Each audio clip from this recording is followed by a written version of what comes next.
First Corinthians chapter 7, starting at verse 29. But this I say, brethren, the time is short.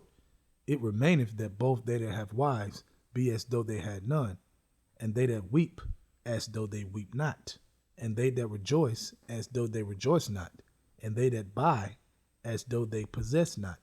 I want to give our praises to Yahweh, Ba'ashem, Yahushai, Ba'ashem, Rakah Kodash, forgive me the spirit, to this lesson. This lesson is going into learn how to gain in this world, but still hate your life. Okay?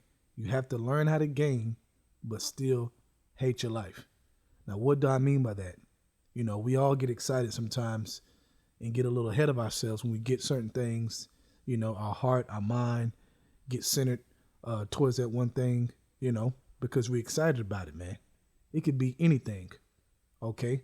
Like I read in verse 29, it could be a wife, okay, a woman, all right? It could be you got a new car, you got a new house.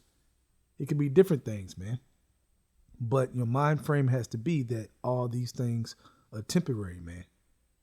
We're working and grinding for immortal life, for the kingdom of heaven. So let me go back to verse 30. It says, and they that weep as though they weep not. Right, man. So even through your weeping, through your sorrow, you have to look at it as temporary. Okay, so you weeping, we get sad, we get down, but you be as though you weep not, because you understand the end of the matter. You understand the end of everything, man. Okay, which is immortal life, the kingdom of heaven, man. That fresh new beginning. Okay, and they that rejoice as though they rejoice not. You don't get too high with things, okay? So you got to stay in a sweet spot. And it's truth, it's a sweet spot that you have to stay in, and it's a very, very safe place. I'll put it that way, man. You know, you'll be able to deal with things better. You know, you'll be able to deal with gain and deal with loss, okay, when they may come. Because it's going to come, man. There's things you're going to gain, you're going to lose it. There's things you're going to lose, you're going to gain. You know, that's part of the straight gain, is truth. All right? Let's go to verse 31. And they that use this world as not abusing it, for the fashion of this world passes away. Right. And that's what you got to remember, man. So what you gain, those things are going to pass away, man. Okay? Those things are going to pass away.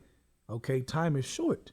So you can't fall too much in love, I would say, with the things that you get and the things of this world that you possess. Okay? You buy as you possess not, man. All right?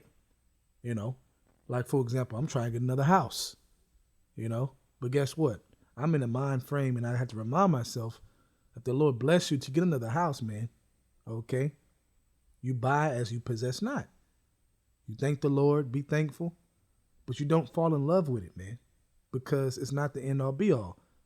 All right? You know, you got to look forward towards planets, man. How about that? You know, look forward towards being immortal, man. Talk about a house, man, the kingdom of heaven. You're going to see a house. You're going to see a real house. You know, you get excited, man, but you got to balance that. You have to keep that in check. Now from there, let's go to John chapter 12, verse 25. He that loveth his life shall lose it. You hear that? He that loveth his life shall lose it. And he that hateth his life in this world shall keep it unto life eternal. Right. Meaning you're not looking at this as life. Okay, the only life that you're looking at is your house shot, man, who is our life, man. That's going to give us life. Okay, if we believe on him, through him. That's how we get that immortal life. So that's the life you got to have your heart centered upon. So when it says, and he that hateth his life in this world shall keep it unto life eternal. Right, man. Buy as you possess not, meaning you're not falling in love with this, man. Okay, you know it's a piece of shit life. You know that's not how life is supposed to be. This is death you see. You see it every day. This is death we live in, man. Our flesh is death. Ain't no life in that. Okay, so you gotta stay spiritual, man, and understand what time it is, and not forget just because you gain something. Okay, carnally. All right. From there, let's go to 1 Timothy chapter 6, starting at verse 6. But godliness with contentment is great gain. Ooh. But godliness with contentment is great gain. Right, man? Sufficient. In other words, you're satisfied, man. Okay, it's enough. And whatever you get outside of that, man, that's because Yahweh Shema Shah gifted to you, man, and you're thankful, man. Okay, but your main thing is what? Being able to eat, having shelter. Okay. We all like to chill, like to have fun, our downtime, Maybe you want a new TV for entertainment purposes or whatever, The point is, you get what you get, but be content with what you get. Don't be ungrateful, man, unthankful, man. Because what happens when you get too much in love with a thought and an idea of what you want and you don't get it, man, you forget the things that the Lord gave you. You forget, that he's taking care of you right now, man. You're blessed right now, what you got, man. You eating, different things like that. So you got to keep that in mind. So let's read this again.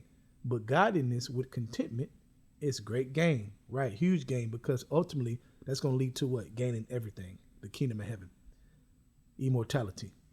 Verse 7, for we brought nothing into this world, and it is certain we can carry nothing out, right? And that's what you have to remember, man. Okay?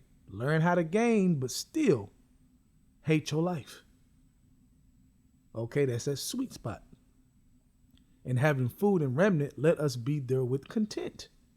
Right? Content with food and remnant, because that's all you need in your life to live. Everything else is extra.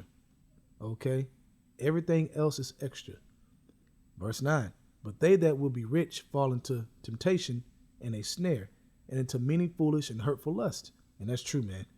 Which drown man in destruction and perdition. For the love of money is the root of all evil, which while some coveted after, they have erred from the faith. You hear that? Have erred from the faith. That love, okay? Loving your life too much, man. Okay, the carnal life, all right? The temporary life. That's going to pass away. You loving that too much, all right? It says, and pierce themselves through with many sorrows. But thou, O man of God, flee these things, and follow after righteousness, godliness, faith, love, patience, meekness, okay? Contentment, right? You got to add that on there because I just read that earlier. Verse 12, fight the good fight of faith, lay hold on eternal life. Now it's hard to do that when you're falling too much in love with things and with gain. Okay, the only gain you should fall in love with is wisdom. That's the gain you should fall completely in love with. Make that clear, all right? Warn too, thou art also called and has professed a good profession before many witnesses. Right, man, and we got to continue to do that, man, because it ain't over yet, man.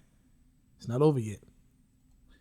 All right, from there, let's go to Philippians chapter 4, starting at verse 11. Not that I speak in respect of want, for I have learned, in whatsoever state I am, therewith to be content. Right? Okay, and we have to learn that. Okay, because it plays a big part on you making it. Okay, getting through the straight gate, things that come your way. Okay, not going crazy when you lose or when you gain. Okay, because you're content. Because it don't matter if you lose it or gain it. The only thing that matters is if you lose wisdom. You see? If you lose wisdom. Verse 12, I know both how to be abased and I know how to abound everywhere in all things. And in all things, I am instructed both to be full and to be hungry, both to abound and to suffer need. I can do all things through Yahweh Shai, which strengthen me. Right, man. It's all about that spiritual power, man. Okay, overall, period. Okay, this word is a spiritual power. Okay, that spiritual energy. All right. Let's go to Philippians chapter 3, starting at verse 13. Brethren, I count not myself to have apprehended, but this one thing I do, forgetting those things which are behind and reaching forth unto those things which are before. Okay, which is the kingdom of heaven. That should be that in your mind. I press toward the mark of the prize of the high calling of Yahweh in Yahweh Shai. Let us therefore, as many as be perfect, be thus minded. And if anything you be otherwise minded, Yahweh shall reveal even this unto you. Right, man. Okay. So you have to be spiritual. Stay spiritual, man. Okay. You're going to gain things, but learn how to gain it, but still not fall in love to the point where you lose your mind. Okay. Learn how to gain and still hate your life. This life is not our rest. Okay. This is death. You see it every day. You feel it. This flesh is death, so you feel it. This is not where we're supposed to be, man. Okay, so it's temporary. Keep that in your mind, man. Stack your treasures in heaven. Let your conversation be in heaven. So with that, I hope you're edified. I want to give our praises to Yahweh, Ba'Shem Yahushai, Ba'Shem Rakah Kodash, for giving me the spirit to do this lesson. Double honors to the elders of Great Millstone, and shalom to your Achamat that is doing the truth and sincerity. Shalom.